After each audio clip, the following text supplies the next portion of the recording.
We are live. It is Fight IQ presented by RotoWire. Here to talk UFC 284, pound for pound, number 1 and number 2. And don't listen to Ariel Helwani. It is the first time it's ever been pound for pound 1 versus 2.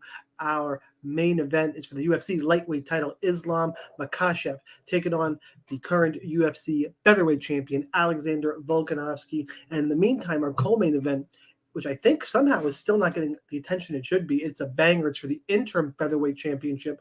While Volkanovski is busy, have no problem with it. It is Yair Rodriguez taking on Josh Emmett. I'm your host. I go by Sniper MMA. With me, as always, the analyst, the important guys. I'm just going to guide him through, throw some jabs, try and be a little funny. With me, as always, is Chris Olsen, who you can find on Twitter at some name I can't even pronounce anymore. But if you go to RotoWire MMA, you can find Chris in there. It's the Homer Simpson picture. Just do that. And Joe, better known in the MMA DFS world as Sun Tzu. Guys, are you ready for 284? I got to say, Chris is rocking some wild hair, man. You got that Grizzly Adams mountain man look going. But it's not to the point where it's so messy that it's distracting and it looks like you're homeless. This is the appropriate way. That's the goal every time. The thing is, we're coming out of winter, so it's gotta recede with the cold. But he does hibernate. That's right. Yeah, my hibernation clearly not enough. I got sick over the week. Just getting over it. I would try not to cough every other word. If you hear me sort of a laughing motion, that's either making fun of one of Shaun's picks or holding in a cough. One or the other. But this main event and co-main event, pretty good. I'm relieved that Shaun remembered the name of the lightweight champion. I think that means he could technically run the UFC now. But can we get to a point where everyone's like, what's going to happen when Dana's gone? And somebody, I got to start giving, when I see things on Twitter, and someone made a passing comment, but it's going to be probably Nick Maynard. That's probably who it's going to be, right? When Dana's gone, it'll be Nick Maynard, I would think. I want to throw out, give me John Anik. Put John Anik up there. Let's elevate him. We got some other good broadcasters. I can deal with Fitzy. So you think it's going to be Maynard over Shelby? Either one. It's going to be some weird combination of both, I think. You're right. It could be Sean Shelby. And one of the two. But give me John Anik. That's who I want up there. It's my guy. It's my Boston guy. The Anik going mad with power. That'd be great. I'm here for it.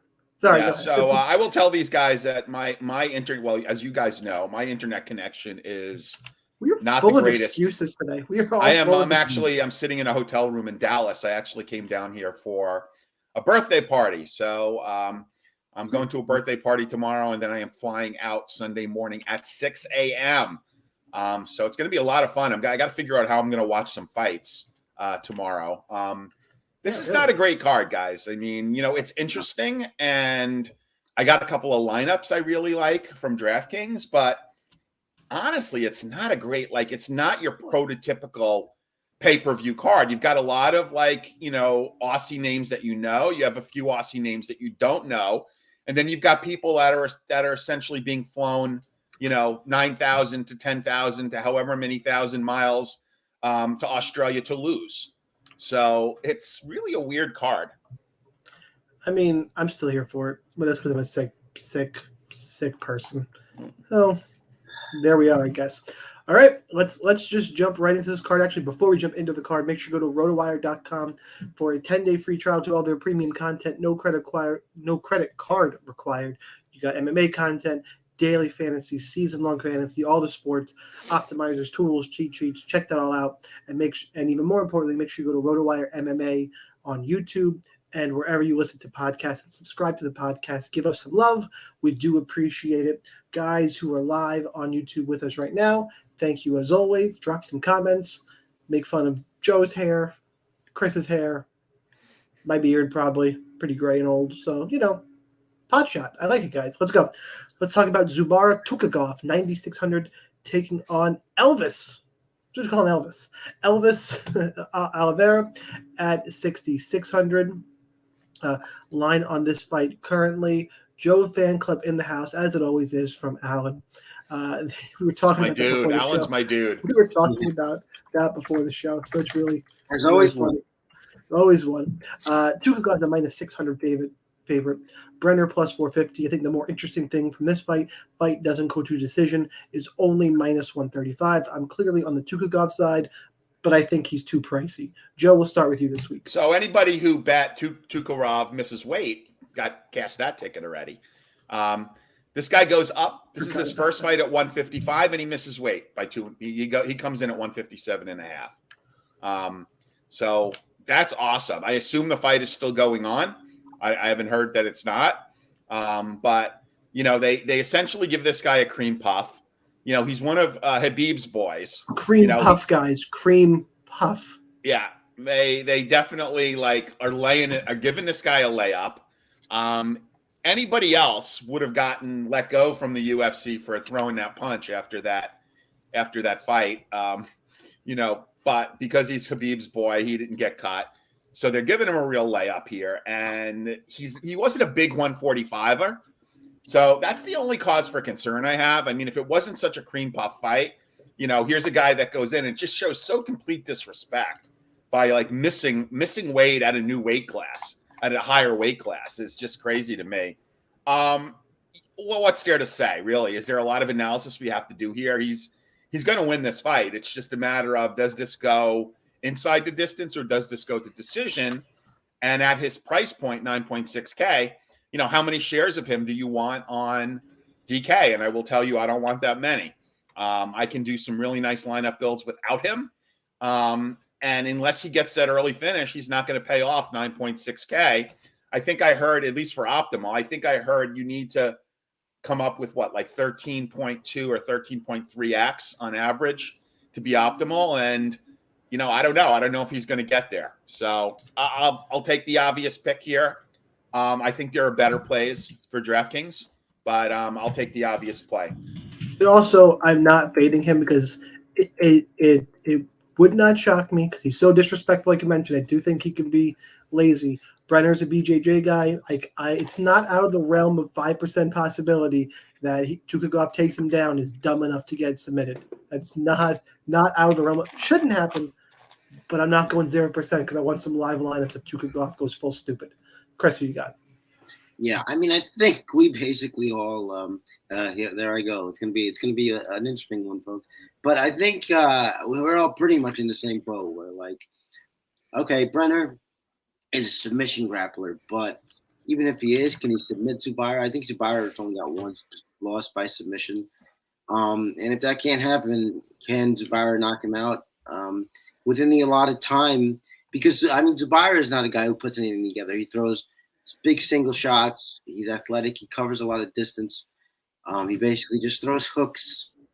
I think, I hate passing the first one because it's just, because if it pops and you don't have it, then you're out very early and you're sitting through the rest of the card. But Renner is just his stand up is very amateurish, and I think that even if it does go to the ground, Zubair is at least good enough not to be submitted and get back to his feet. So I see this fight kind of stalling out and not being much. I'm gonna go with Zubair, but I'm gonna probably be a big fade more often than not. All right, let's move on. Shane Young, 8,300, taking on Blake Builder, 7,900. Line on this fight as of right now. Builder, minus 145 for Shane Young. Builder's at plus 125. Actually, probably a little bit of odds value considering it's 8,300, 7,900. That being said, I find myself inching towards the Builder side all week, not very confidently, but not a lot of dogs I like. I don't love Shane Young. I'm on the Builder side, but it's not with confidence. Chris, who you got? Yeah, I'm on the Builder side too, and it's I think with a little more confidence than you have. I loved Shane Young when he came. Any amount of confidence is more than I have. Yeah. Well, I actually have a decent amount because I loved Shane Young when he came in. He was this really aggressive pocket boxer, lots of strikes, overwhelmed opponents, had a little bit of wrestling. So there was a lot to like. And then for some reason, he became like this cautious outfighter, and he never had defense. And when the volume stopped, the defense didn't get any better. So he was still getting knocked out and taking big shots, but he wasn't putting himself in position to win anymore. And apparently he's working with people to try to get back to his old self. He needs it. I think Builder is good enough here to kind of overwhelm Young if Young does the thing he's been doing in recent fights, which is just sort of sit and wait on his opponents. He's got a little bit of a wrestling game as well, and I just can't trust Shane Young to be his aggressive self. And if he's not, I just think he's gonna get. I just think he's gonna get put in bad spots. So I'm going with Builder. Joe, who you got? I don't know. Flip a coin on this fight. I mean, I think it's a fight that maybe you want some exposure to for GPPs. Shaun, do you happen to have the inside the distance numbers on this fight? I think it's surprisingly good. Minus 150. Wow. I mean, that kind of makes you want to have now. There's a lot of fights with good inside the distance numbers. So that's true too. That's true too. But I mean, I think where these prices are, did we give the salaries? 83 and 79. Yep. Okay. Because where these are actually priced, you probably want to have some exposure. It's kind of in that mid-range. I don't understand Young. I mean, he's only 29 years old. I don't know why he has these big gaps. I'm going to take Shane Young. I mean, he's the city kickboxing guy. He's a teammate of Volkanovski. It's not with any great sense of confidence. And I honestly would, on a GPP perspective, I'd probably be pretty equally weighted because I really don't have a lot of confidence. But I'll go with Young. I'll say that he's picked something up, training with all those killers. And we'll see what happens. But it's not a strong endorsement. All right, let's move on. We'll talk about Loma Lukbunmi. 9,000 taking on Elise Reed, 7,200. A line on this fight. Back up. Best fight has a split up, all kinds of screwed up. Minus 305 for Loma Lukbunmi, plus 255 for Elise Reed. Fight goes to decision, minus 280. Like I said earlier, that makes, with a lot of fights that are projected to end inside the distance, this one not. Makes Elise Reed probably the most popular cash game punt on the board outside of probably the Josh Emmett stack or maybe the Volkanovski stack. Probably the stack options in cash and then Elise Reed are where people will be looking. I have to be honest, I came dangerously close to picking Elise Reed early in the week. Wow. And it's more of a shot at Loma. She can grapple. She's a good striker. She should win everywhere, but she's never, to me, dominant running away where I feel like if Elise Reed, Loma should win. Why I was thinking it is, one, we need dogs. Two, this level of women's MMA is just not that exciting and crazy stuff happens all the time. And three, I really feel like if Loma has an off night, anybody in the division can beat her. And Elise Reed, if she has a good night and Loma has a bad one, she's live. She's totally live and I saw enough things from Loma I didn't love. I am still picking Lukbunmi. I couldn't pull the trigger, but I thought about it this week more than I think most people did. Joe, you're up. Yeah, so I like Lukbunmi a fair amount. I think she also could be a solid cash play. You're getting her actually 500 cheaper than against Gomes, and she put up 95. She's got a pretty solid floor. I mean, her ceiling isn't great, especially in that upper 9K range, or in that 9K range. Sorry, but she's definitely she's not going to get one punch finished, and I do think she has Reed beat everywhere. This is a much easier trip for her to make from Thailand, Bang Tao, her training camp in Thailand. I think she could be an interesting cash play. I also see a sneaky finish, perhaps. And I may be playing a few Loma Lukbunmi lineups, just not for my affinity for Thailand, but I may be playing a few Loma lineups and GPPs because I do think that she could potentially finish Elise Reed here. Chris, you got? Yeah, you definitely thought about it more than I did. I just don't see what Elise Reed does. I mean, she's just sort of a boxer. That's it. And Loma is, a really good striker. And I don't know why she wants to grapple so much now, but she does. 9 takedowns in her last 3 fights. That's good for us. One, because Elise Reed gets taken down a lot, and of course because DraftKings rewards that very heavily now. So that's where I think, Joe, that she is in the firmly in the cash territory. I don't love it. I don't see a finish as much as you do. Wouldn't really love it in GPPs because I don't think she has a finish in the. No, she doesn't. She doesn't. Okay. And again, it's a punt. I'm not strongly endorsing Loma by finish, Right. but I certainly think if she could finish anyone, she could finish Elise Reed.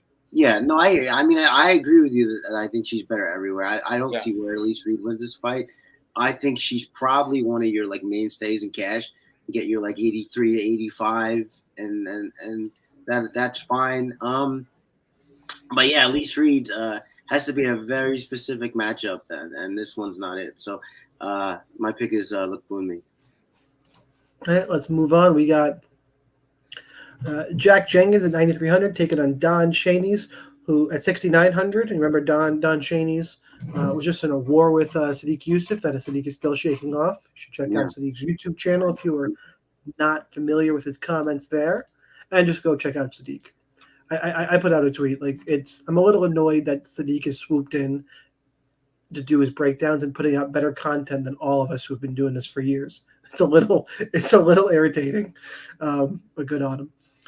Line on this fight: Jenkins is minus 350. Cheney says plus 290.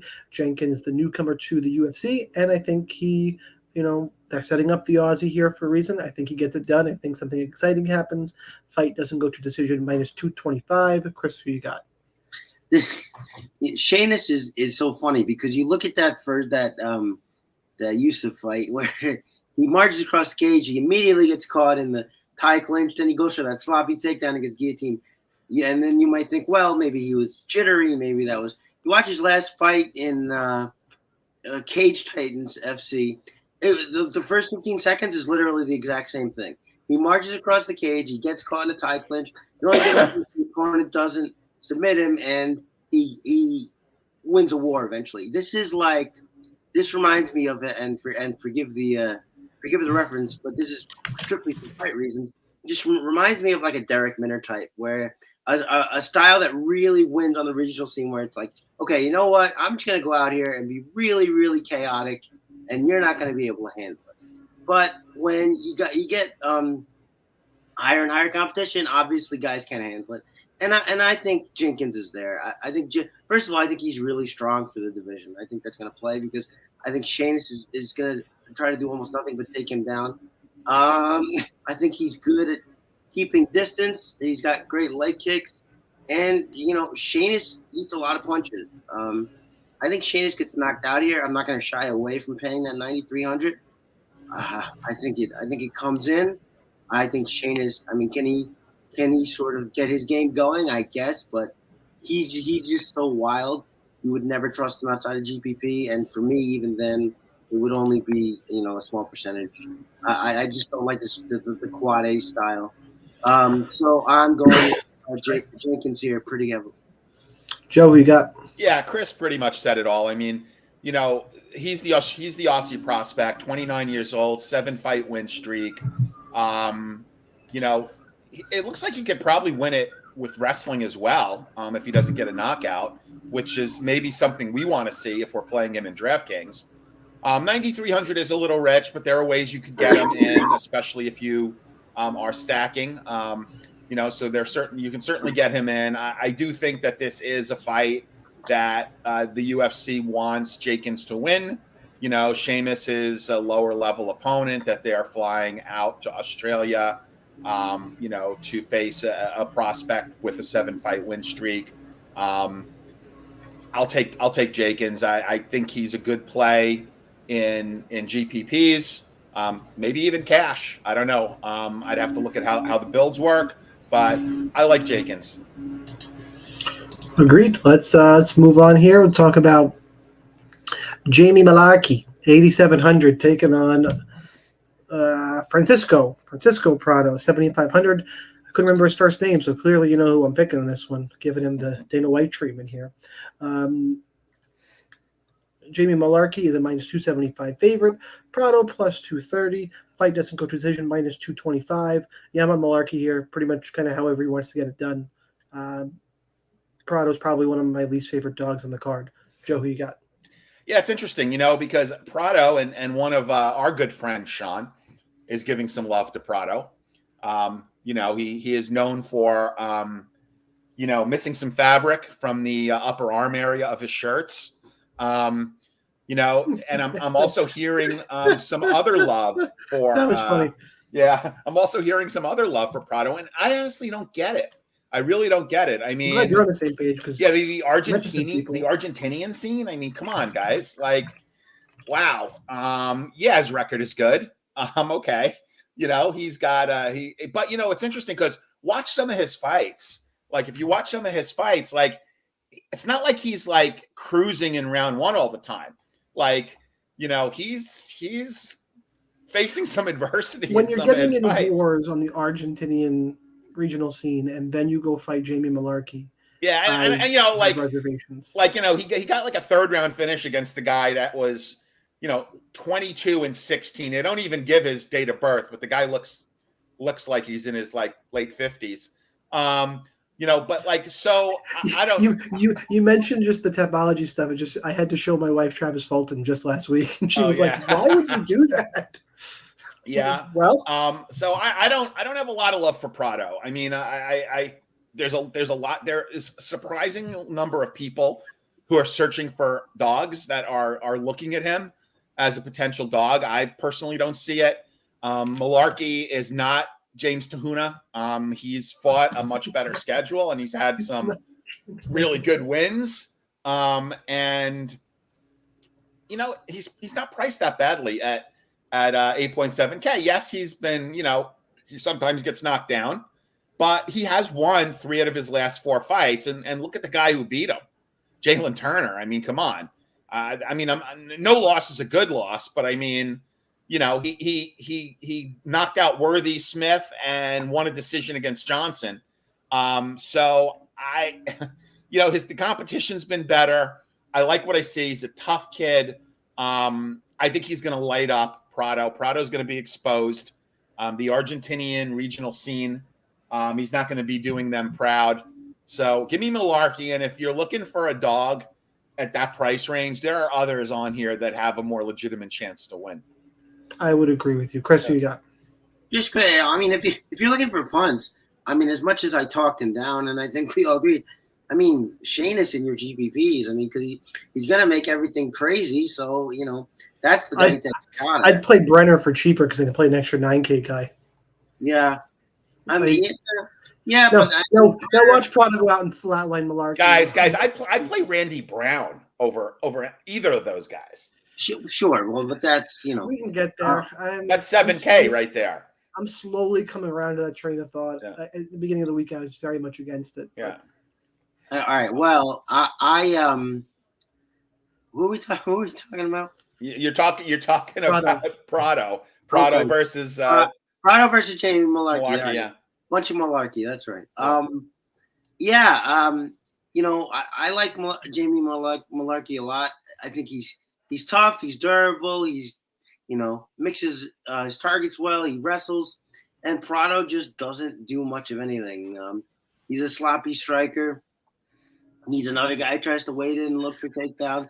I don't think he's a better grappler than Malarkey either. And this can be the kind of style to beat him, because you do want a guy who can just sort of hustle and kind of maybe wear him down, which is kind of what Jalen Turner did, although the length and size helped too. But size matters.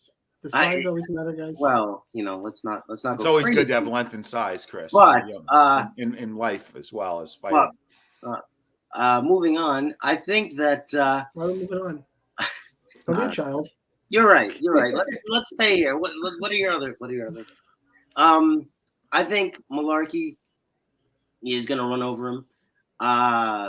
This is another one of those where, unfortunately, I feel like there's a lot of these on the card with these debutantes that just don't really belong here, and I think he's one of them. So pick is very heavy Malarkey, and I think we do well get him in the $8,000 range here. I think that's kind of a steal. So, agreed. Right, moving on, talking about, I think, so you guys were talking about Loma as being one of the sneakier plays. Depending on how ownership plays out, I think my man Clayton Rodriguez could be one of the sneakier plays. I haven't listened to other people's thoughts yet, but I feel like with all the big names, people aren't going to be on him. He's 8,800. He's taking on Shannon Ross at 7,400. Rodriguez is minus 320. Ross is plus 265. Fight doesn't go to decision minus 150. Clayton did miss weight today, and it was the 1 pound weight miss that Joe does not like. But I kind of see him winning this fight wherever it goes. And because of his performance last time out, I think people are going to be sleeping on him a little bit. I like Clayton quite a bit in this spot. Who's first? I think it's Chris. Yeah, no, I am in total agreement. I think Clayton. I got to hedge off. Shit. I think he's a good-looking prospect. I think, I think CJ Vergara is underrated. I think he's not great, but he's a very professional, like lunch pail fighter. Like he's got a game plan. He knows what he wants to go in there and do. And that just kind of stifled like Clayton Rodriguez. He's not as fully formed as that, but he's incredibly athletic. He's incredibly powerful. He can do a lot of good things in the cage. We saw that. What was it like a sort of shape or something for Vergara where he basically just jumped and reversed the position. So he's a lot of fun to watch. He hits really hard, and the opponent here just gets hit way too much on his Contender Series fight. The first thing that he does is he gets like clocked with this windmill of a right hand.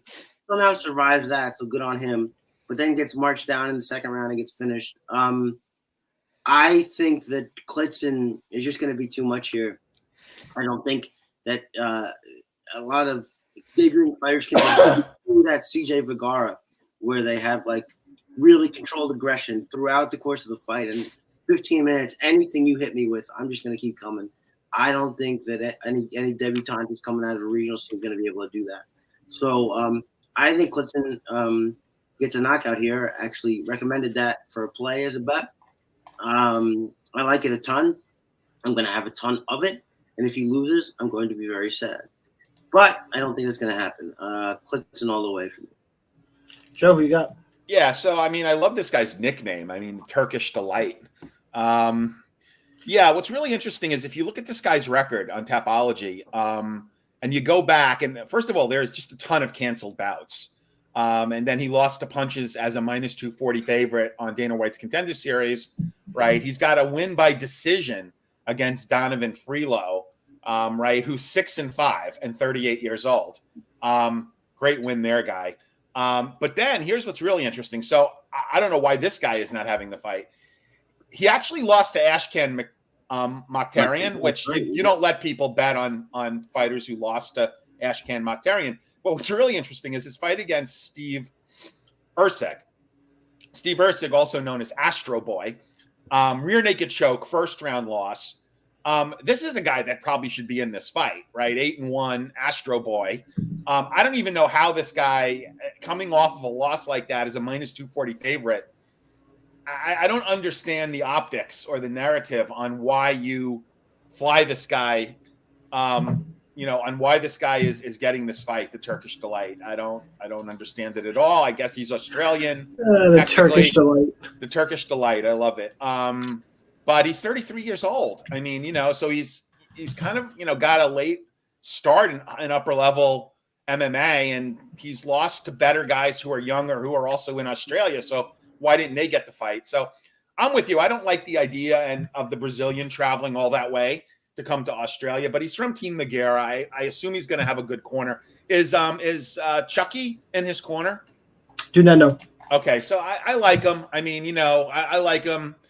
I like the Brazilian. I don't think he's going to be highly owned because there's just a lot of other fighters on the radar. That's what I really like. I really like the leverage I can get here. Yeah, so there should be a good ownership play here. I have to look at this a little more because I looked at this fight. I'm like, and then, first of all, it's a flyweight fight, right? So it's a flyweight fight. And okay, now this guy missed by 1 pound, which you're right. I absolutely hate. I want the guys who miss by a lot. I don't want the guy who misses by 1 pound because that probably means he tried. which is not good at flyweight, especially. Okay, so yeah, Rodriguez. All right, let's move on to Josh Kulabau, 8,200, taking on Milic Bagdasaryan. He's at 8,000. Line on this fight, Kulabau is currently at, dramatic pause, it's pick 'em now, depending on the book you're at, -110 a piece. Fight goes to decision, -150. So it's a fight you want to have an end and a finish. You can get some GPP leverage, and of course, we're not really looking there. I do think the striking of Bagdasaryan is going to play out to his advantage. I'm a little worried about, the home crowd advantage and all that. But I just think Milic's going to take over striking-wise. I think Kulabau's going to have to grapple, and I don't think he'll be able to get down Milic, but that'll be the difference in this fight. This is a fight. In cash games, I don't have a big enough lean to play either one of them. And in GPPs, I'll probably just mix in a little of both sides, probably more on the Milic side because he's cheaper, and that is my pick. And it's kind of that simple sometimes. Don't overthink it. This one is Joe. Yeah, so I'm going to go with Milic here, and I have to give some props, some shout out to Brandon, who does the podcast with Santo DeFranco. He called Milic one of the LA cologne wearing BMW driving Armenians. That trains out of LA. Apparently, there's this whole camp of them in Glendale or North Hollywood, wherever they train. And I really do think that he's going to have a class advantage in this fight. I really do think that. I like him quite a bit here. And this is another fighter that I think is going to actually be under the radar. And you said it. This is a pick'em fight. We're getting a little bit of line value here, right? We're getting Milic at 8K, and you're paying up to 8.2 for Kulabau. And I think part of that is because Kulabau's the local fighter. But give me the cologne wearing BMW driving Armenian here. He scored 61 points in his last fight, which was not a good look, but it was a win, right? And then he KO'd Anglin, put up 101 points at 8.6K. I mean, you're getting him $600 cheaper than he's been. I don't know that Kulabau is that much better than either of these guys that he's beat. So I kind of like him here to put on a good performance. He's 7-1. At 8K, I like him in cash. I like him in GPPs to maybe sneakily get a finish. And I don't know how highly owned he's going to be, except for the fact that, now people are seeing what we're seeing with line value, right? You're getting line value. So it's not a ton of it, though. It's not a lot. No, it's a little bit. So like I said, I don't know what kind of cologne he wears or what series BMW he drives, but I'm going to give him a play here. I'm going to take the line value. I like him. Cash, GPPs. I'm woefully behind on builds, so I don't really know what percentages I'm going to have here. But and you got a birthday party. That's not great. Yeah, I got to go to a birthday. Well, I'm going to have pretty much all day tomorrow to do nothing but build lineups in my room. So I'll do that. And also, by the way, I'm living the dream. I've had 2 shots of cortisone, and that is one of the greatest things. If you guys have issues with knees or shoulders or backs, or cortisone is like God's gift to pain relief. So I'm actually feeling pretty good with my cortisone shots. I got Band-Aids on each knee, but that's pretty cool. Yeah, so give me Milic here. Chris, who you got? So I think most of what Joe said, you can copy and paste for whoever you're picking. That's how close the line is. But I'm, before I watched tape for this, when I just saw their names, I was gonna pick Milic. And then I went back and watched Kulabau. Kulabau looked really good in that Sungwoo Choi fight. Choi is a sloppier striker than Milic is, but just as dangerous, maybe more dangerous. And he was very evasive, didn't really get hit clean a lot, got through all of those war exchanges, won most of them, knocked him down twice, got a very clear decision. I think his boxing has come miles and miles since when we first saw him. And Milic, for as good as he is, he's still that karate guy who comes in there with his hands down. That means he still gets hit. Yep. And Kulabau hits hard. And,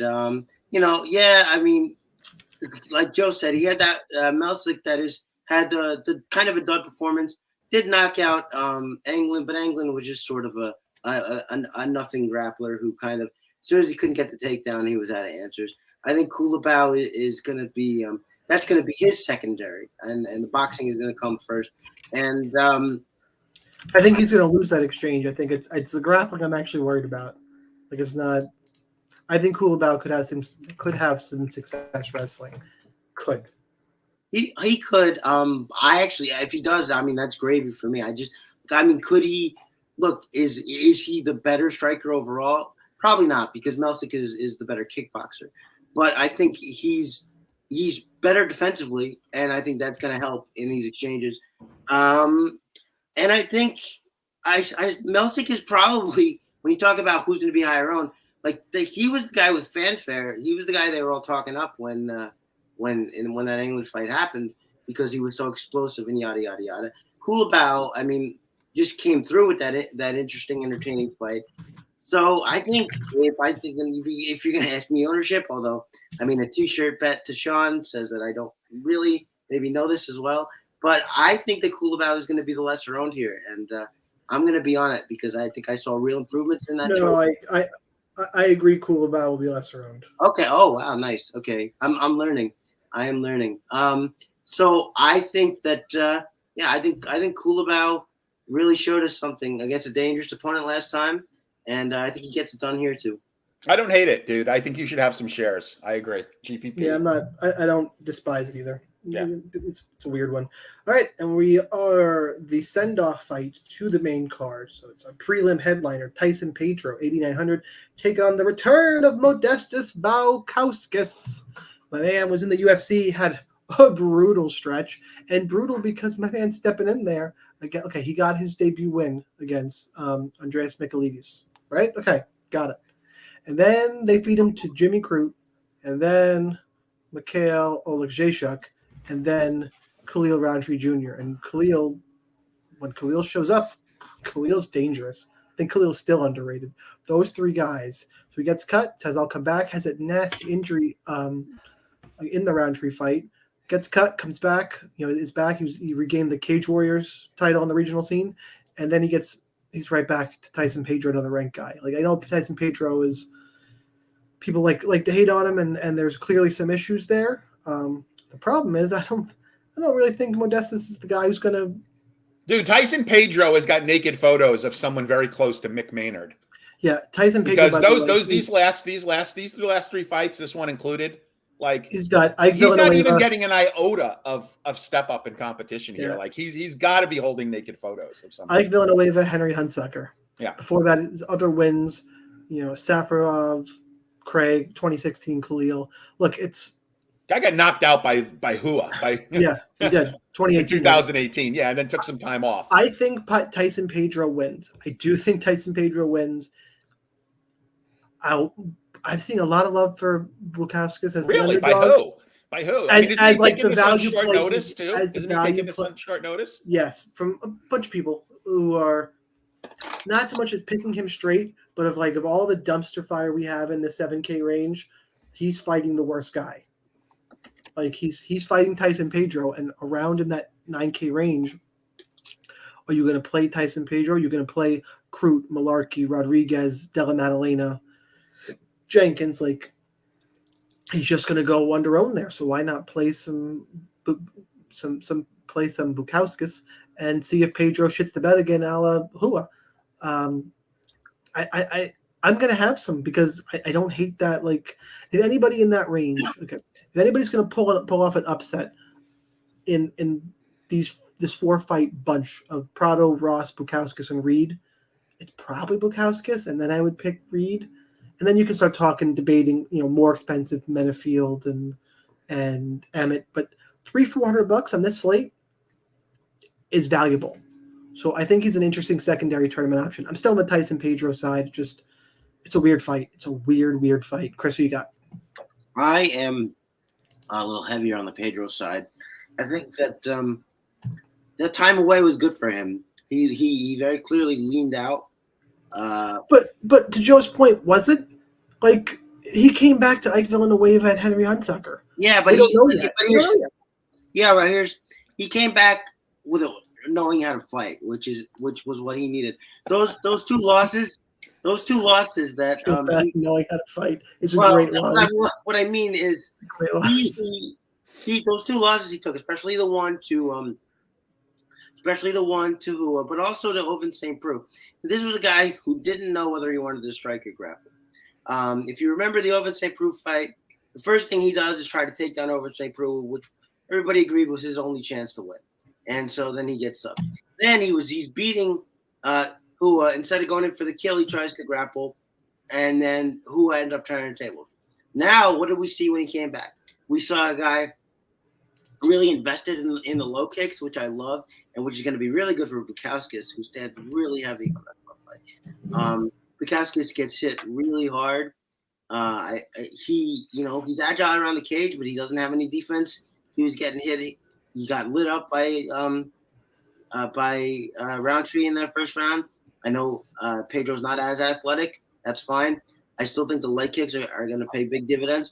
Blachowicz isn't. I just don't buy that he's a finisher at this level. He's got a BJJ black belt, right? His wrestling isn't good enough to. I mean, he couldn't take down Prado once we saw it. I just don't know where he wins. I don't know what his sustained offense looks like, and I don't like it whatsoever. So I'm taking Tyson Pedro here. I think he knocks him out, and that's another play that I have recommended. I think if I get scarcity on Pedro because people I think your concerns are legitimate to where he hasn't fought legitimate competition, etc., etc. I mean, Blachowicz, I would say, hasn't beaten any legitimate competition either. However, that win you talked about against Michailidis really it's a weird one.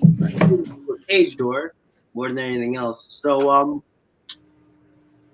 taking Tyson Pedro here, and I think this might be a leverage spot because I think Pedro is coming in here to get his work done early. Joe. Yeah, so we spend far too much time on a one-sided fight. So I'm going to say Pedro, and let's move on to the next fight here.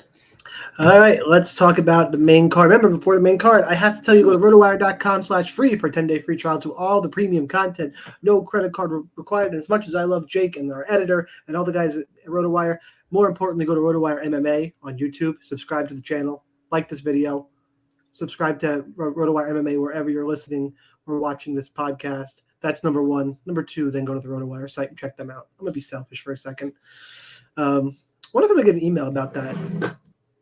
That'll be fun. Be a fun comment. More to come. Let's start off the main card. Jimmy Crute, 8,600, taking on Alonzo Menafield at 7,600.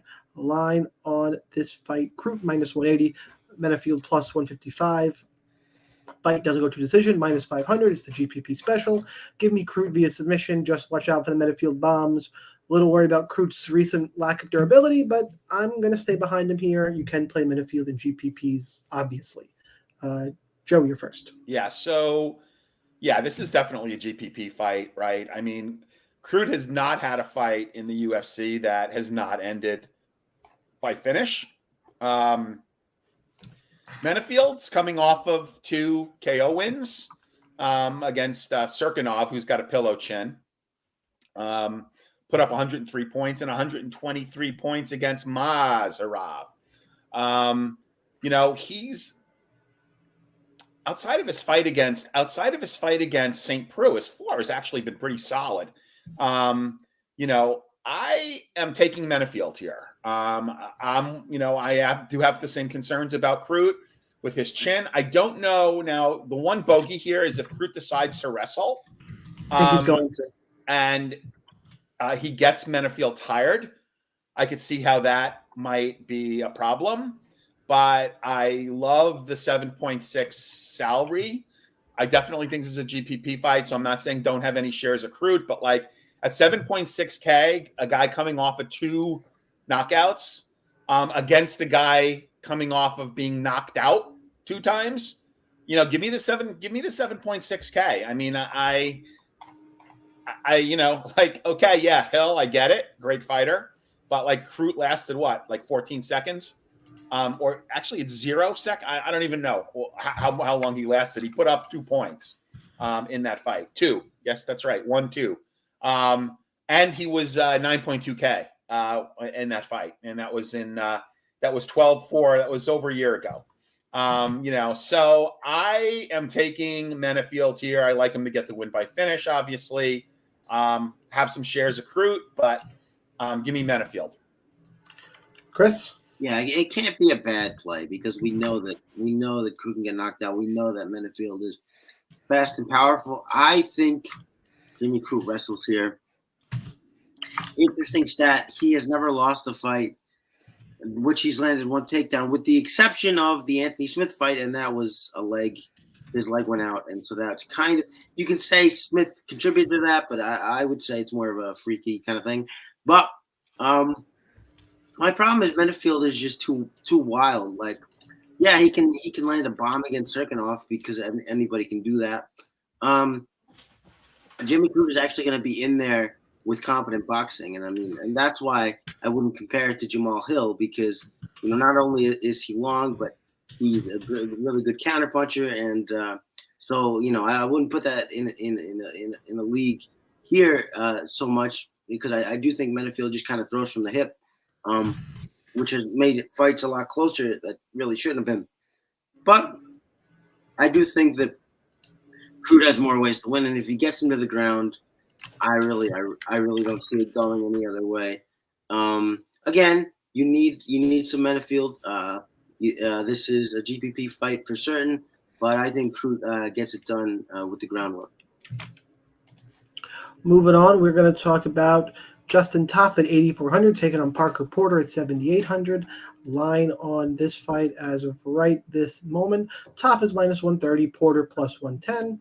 Fight doesn't go to decision, -200. Porter's going to be one of the most popular underdogs in the card, which is bananas to me, because I look at him and I just don't understand how he wins. I know everybody likes to hate on Justin Topham. I'm on the Topham side here. This is probably my leverage spot on the card. I'll be underweight to Porter, overweight to Topham, and Porter's going to be chalky, which is just stupid to me. Chris, who you got?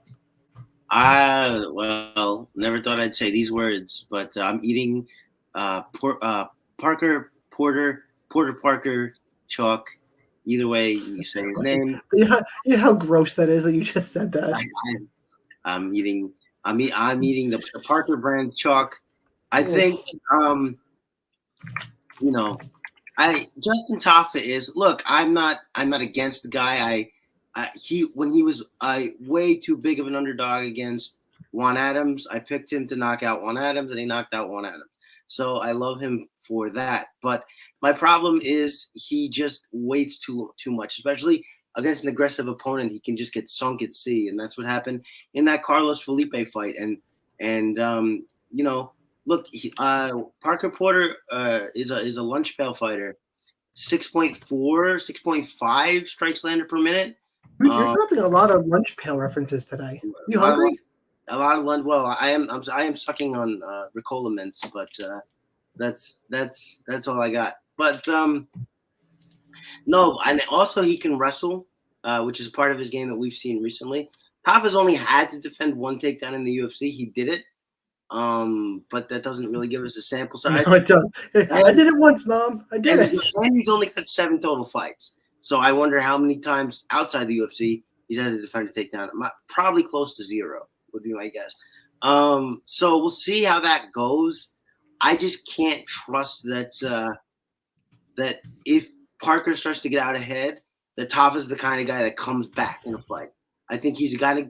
I think Justin Topham's the kind of fighter who needs to ride momentum and put on a show. I don't think he's the kind of guy who finds it in him to come back. But I do think he's tough enough to hang around and not get finished, which is why Parker Porter by sub, Porter double P. I don't know which name comes first, but not by sub. I'm sorry, by decision plus 340, which I think is a little nuts.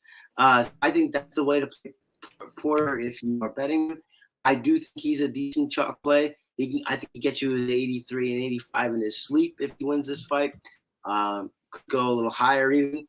So yeah, I'm in Parker because I think Topham is KO or bust, and I think the KO part is very much not a certainty. So I'm going Parker Porter.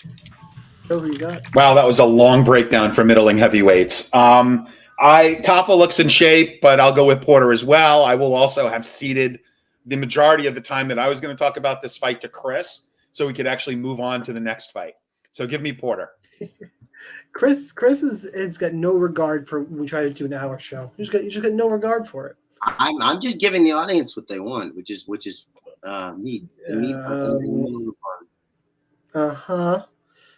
Man, I feel like I want to tell him, but I'm going to move on instead.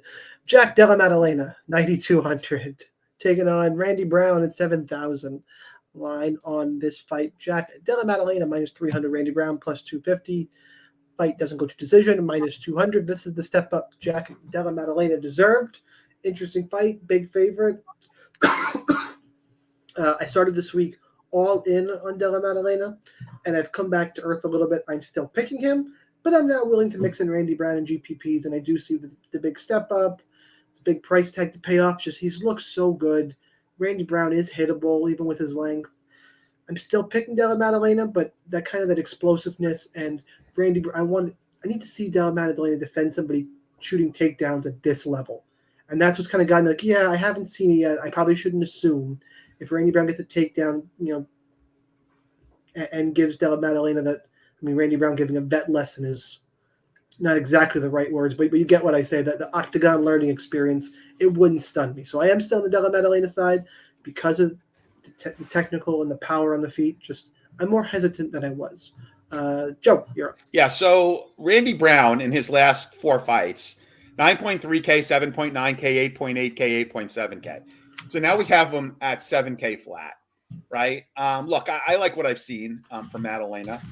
This is the type of step-up fight that Pedro should have gotten. Like, obviously different weight class, but like equivocal type of step-up like that Pedro should have gotten. So at least, I didn't even think it had to be this big of a step-up. This is a step-up fight, right? Randy Brown has not traditionally been a super high scorer. His last 3, he's on a 4-fight winning streak. 3 of those last 4, he didn't break 80 points. But at 7K, do we really care, right? I think we would take 80 points at 7K, and Cowboy Oliveira put up 110 points. I think Brown has a shot here. I really want to see how this plays out. The narrative all favors Della. Randy Brown flying to Australia. But you're right. This is a veteran fight. And if Maddalena can finish him, then that would really bode well for him. I'm going to have shares of both sides of this. I think as a GPP dog, I like Randy Brown. I think I picked Randy Brown in my RotoWire picks earlier in the week. So I guess I'll stay with that. Yeah, I know. I think I picked both Menafield and Randy Brown. So I'll stick with that because it would be disingenuous if I change that. Jeez, both of you guys hit the mute button. Holy God, right? Both of you. I should have. Like a chorus of shit. I like Maddalena a lot. I'm going to have a lot of shares of him. So I would, again, I picked Randy Brown earlier in the week. I'll stay with that pick, but I think Maddalena is a solid play here at his price point. He's probably going to win by finish if he wins, and he's probably going to score well. Chris, you got? I don't like how Randy Brown got stuck so much against the cage against Luque. I think that means that Maddalena can walk him down, and if Maddalena walks him down, tall man defense is not going to be his friend. You talk about it, the wrestling, 33% takedown accuracy rate. So I would argue the only argument to that is that he's definitely improved throughout his career, because when he first started, they were gross takedowns, and he's gotten better. But point taken. I think that Brown, I could see Brown having success early, trying to fight long behind a jab and use some leg kicks. I think eventually he's going to get swallowed up. I think he gets finished, which is hard to say because I think Luque is the only guy who's ever done it. But I think it's going to be 2, and I think Maddalena is going to be the second one. So my pick is Della Maddalena to keep it rolling. Let's move on. Next fight up. We're up to the co-main event. Yair Rodriguez, 8,500. Josh Emmett, 7,700. Line on this fight. Yair minus 175, Emmett plus 150. Fight goes to decision. So going to the scorecards is minus 135. So about 50-50, a little lean towards getting there. I've been pretty chalky the whole day. You guys may have noticed. This is the dog I like. I like Josh Emmett here. Look, Yair Rodriguez could totally win this fight, but Josh Emmett, I think, has got more ability to get takedowns if anybody's going to do it. And really, so that's part of it. But really what it comes down to is over 5 rounds. To me, Yair Rodriguez is too damn hittable. I think he's going to get caught and clipped. I'm picking Emmett via 3rd round knockout. But if Rodriguez does mind his P's and Q's, stays more defensively responsible, I do think he'll pick up a decision as long as he can stop takedowns. But with multiple paths to victory being the grappling and the knockout and the lack of defense that I've seen from Yair, it's enough for me to take Emmett in this dog spot. Chris, who you got?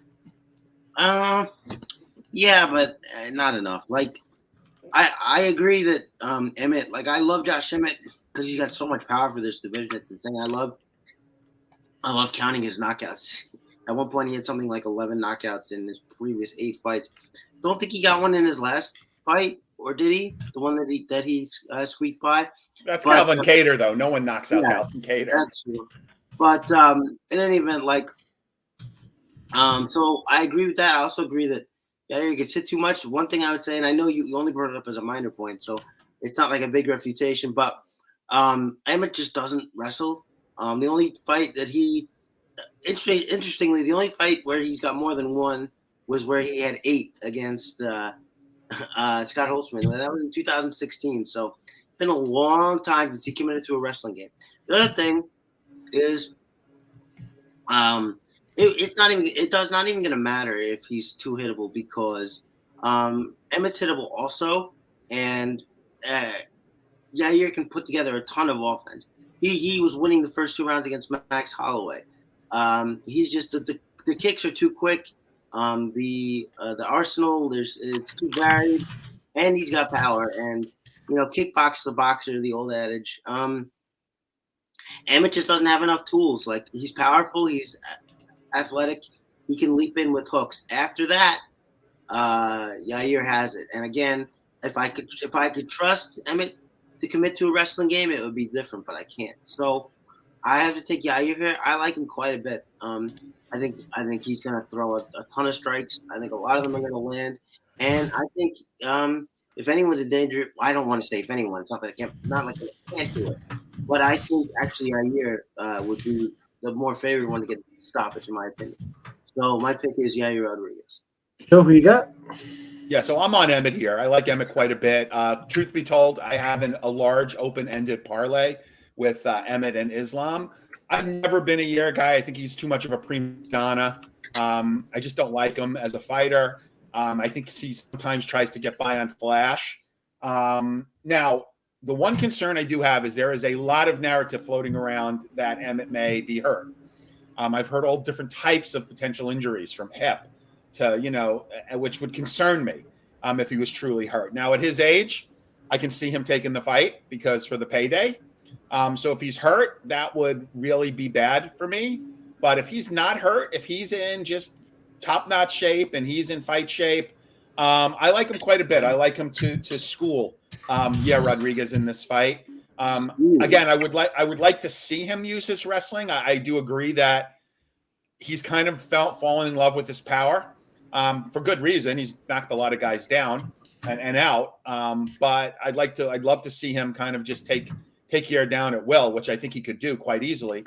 I like the line value. I love Frankie Edgar. Just get on top of him. Frankie Edgar. Yeah, I like him. Yeah, it's actually creeped up a bit when I bet it. When I put him in my parlay, my open-ended parlay, which is quite a nice parlay. It's like an 18, 19-1 parlay. When I put him in my parlay, he was plus 140. So I actually left a little bit of money on the table there, but it was with fighters from the last slate. So I like Emmett here. Give me Emmett. I'll have a few shares a year, but I love the price. I like the upside. Give me Emmett. All right, let's move on to the main event. Islam Makhachev, 9,500. Alexander Volkanovski, 6,700. Line on this fight. Islam minus 380, Volkanovski plus 310. Fight doesn't go to decision, minus 175. Look, I think size is going to be too much here. Size does matter. Taking Islam. I think Volk's a great fighter, and maybe he'll have a game plan to kind of surprise me, but I just think Islam's going to overwhelm him in the long run. And it's either going to be a dominant decision or a finish sometime in the middle of the fight. I just think it's going to be too much. Now, granted, if Volkanovski does pull this off, for me, right up there with GOAT status. Like if he pulls this off, it's hard not to call him the greatest of all time. It's really, really hard. You can have the conversation still. It's not a walk away. But, man, I think he's the front runner. I don't think he's going to get it done. I am picking Islam. I'll be rooting unless I have a sweat, which I'll have more Islam than Volk. Unless I have a sweat, I'll be rooting for Volkanovski aggressively. Joe, so I'm on Islam as well, right? Everything you said, I mean, I want to see Volkanovski hang around for a while, just because I do like this as a potential stack. I very, very infrequently stack in cash, but I see this as quasi-viable as a stack. I like this as a better stack than Yair Emmett. But if he can hang around for a while, he's a high-volume striker. I really would like to see him test Islam. I mean, having a quick, first round, finish by Islam, that would kind of be boring and dull. But I do like Islam here. Everything you said about the size is correct. He should be able to work his wrestling. It's just how long can Volkanovski hang on? That's the key. And will we see Islam ever get tired?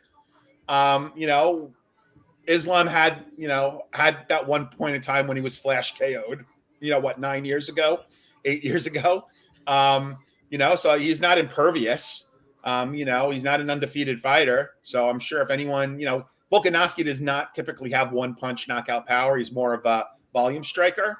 But yeah, I'd like to see this fight be really competitive. And I'm kind of with you, Shaun. Unless I have a sweat going and I really need Islam, to win, I'll certainly be rooting for Volkanovski. Chris, bring us home. Yeah, the more I thought about this fight, the more I kind of think Makhachev just runs away with it. It's because you guys mentioned the size, and the other thing too is he gets taken down, and when he gets taken down, I think his whole goal is I'm just gonna out scramble Islam Makhachev, and I think probably what's gonna happen is he's gonna get taken down. He's gonna try to move too quickly, and Islam is just gonna snatch up a dominant position. Like you said, the size does matter. It's really apparent here.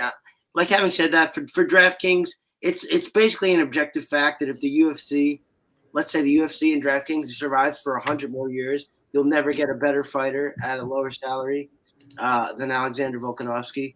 Just pound for pound, I guess I would say. Yep, absolutely. But so if you want to look at it from that perspective, but that's the only way I can give it to Volk, because like Joe said, Volkanovski is not a power puncher, so he's gonna have to beat him for 25 minutes. That is a tough. Or just 15 of them.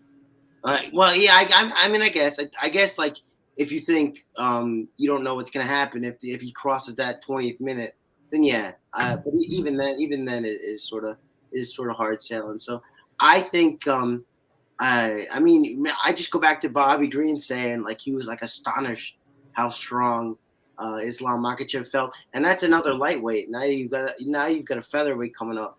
I don't think Volkanovski is going to be able to do half of what he thinks he's going to be able to do on the ground. So I think Islam is probably going to walk away with it unless Volk can just pull a magic act to stay on his feet and outbox him for 25 minutes, which I don't think happened. So my pick is Makhachev. Yeah, I'm with you clearly. All right, it's time for hot takes. If you guys got them in chat, go ahead and drop them. That's something unexpected you think will happen for UFC 284. Joe, you gotta have some parlays. Yeah, okay. So I'm actually, I don't have any bets in Texas. Unfortunately, you cannot yet wager yet legally in Texas. You can play DFS, but you can't wager yet. They're a little bit behind. I will come out with a hot take, which I think is maybe unlikely. I'm sorry, it's maybe not probable, but is also not unlikely. My hot take is that Australia gets shut out on the main card. Ooh. So that's my hot take. I don't think I like that one, but that is spicy. Chris, you got It's one? spicy. You got one queued up? I said it earlier in the broadcast, but if you can get Parker Porter by decision plus 340 anywhere near there, I mean that's his best way to win probably, because he doesn't have a finish win in the UFC, and Tafa is very tough is one thing I will say for him. So plus 340 by decision. Go ahead, Porter Parker. You got any in chat before I give mine? I was trying to see. I want to get as spicy as possible. You're sleeping, I want. Yeah, you guys are sleeping. I know you're in there. I can see you. Somebody type something. Tell me how cute I look. What? Anyway, let's say highest score on the card. Yair Rodriguez. There you go. I like that, and that would help me out too. So I'll root for you. You said Clayton. You said Clayton, right? No. I said Rodriguez. I said 60-second bonus time. Oh, there you go. No worries. Shannon Ross is no good. Okay, guys. I am running out of power here, so I'm going to have to. We gotta get out of here, guys. So bid everyone a fair adieu.